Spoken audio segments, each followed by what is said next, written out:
সকাল সকাল আরম্ভ হয়ে গেছে আমার কাজ। এই যে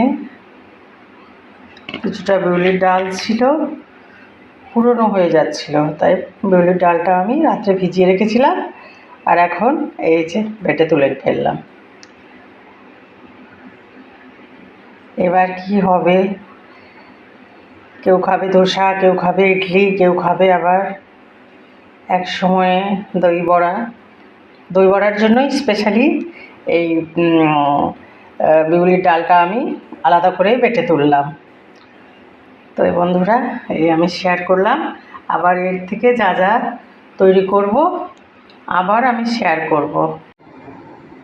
সকাল থেকে ফার্মেন্টেশনের জন্য রেখেছিলাম, কি সুন্দর ফার্মেন্টেশন হয়ে গেছে বন্ধুরা। এই যে ইডলির জন্য আমি বাটিগুলো সব তেল পালিশ করে রেখেছি।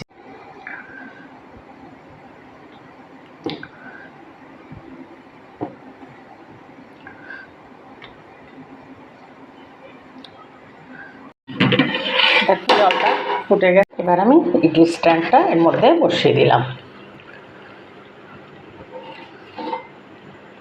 ঢাকা দিয়ে দিলাম। এই যে সাম্বার তৈরি করে রেখেছি,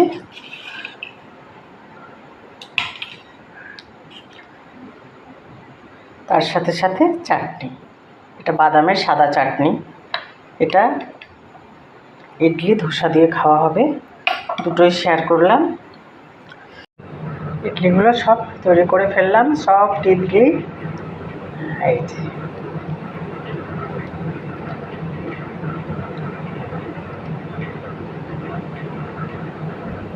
রাত্রে যে যার মতো ইডলি খাবে, কেউ খাবে ধোসা, ধোসাও তৈরি করব।